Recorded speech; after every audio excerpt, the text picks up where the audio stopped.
Although Juventus has arguably had to work harder than in recent times, the result was ultimately the same. That of course being the fact that Juventus lifted the Serie A title once more. Pushed all the way by Napoli in one of Europe's more interesting title races, it was eventually the Old Lady of Turin who went on to win a 7th consecutive league trophy.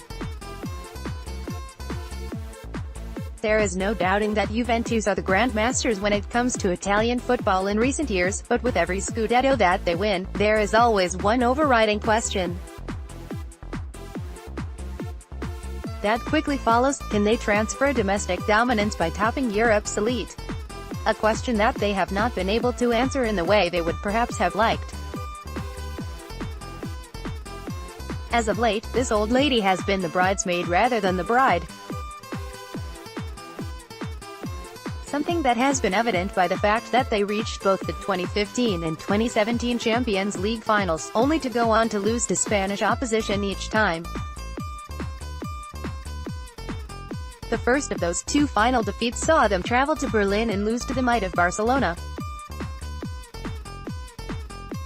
while 2017 saw Juventus travel to Cardiff to face the most dominant side in Europe, Real Madrid. Los Blancos eventually went up through the gears as a Cristiano Ronaldo-inspired performance saw Real Madrid become Champions League winners for the second year in a row. It is in Real Madrid's position that Juventus will ultimately aspire to be. It could have been a different story in the season just past. Their quarter-final tie was certainly a topsy-turvy one, with Real Madrid winning 3-0 in the first leg at the Juventus Stadium. It looked as if the return leg at the Santiago Bernabeu was to be a mere formality, although Juventus had other ideas as they cancelled out that 3-goal deficit to level the tie. Unfortunately, though, they conceded a late penalty as that man, Cristiano Ronaldo, caused more misery, with his spot kick subsequently dumping the Italian giants out of the competition.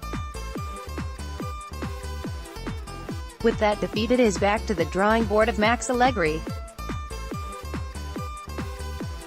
Juventus fans will undoubtedly be delighted that he has turned down the interest of Arsenal and is ready to attempt to not only deliver an 8th successive Scudetto, but also to go on to finally conquer Europe. There is no doubting that the current squad at Allegri's disposal is an incredibly talented bunch of players. Even though Gianluigi Buffon's stint at the club has come to an end, the fact that Wojciech Szczesny is a very able understudy shows that life will go on with very little disruption. It is that point that Juventus perhaps need to adhere to in the summer. With such a successful team, it should be a case of evolution rather than revolution at the Juventus Stadium once the transfer window reopens. Juventus has a habit of taking the fringe players from other clubs and giving them a new lease on life, something that has been evident with the revival of fortunes for such players as Mario Mandzukic and Mehdi Benatia. Another player who could well find himself in the same circumstances is that of Emre Can. The German international has long been courted by Juventus, and although a deal has not been officially confirmed, it looks as if it is going to be one of the first pieces of completed business this summer.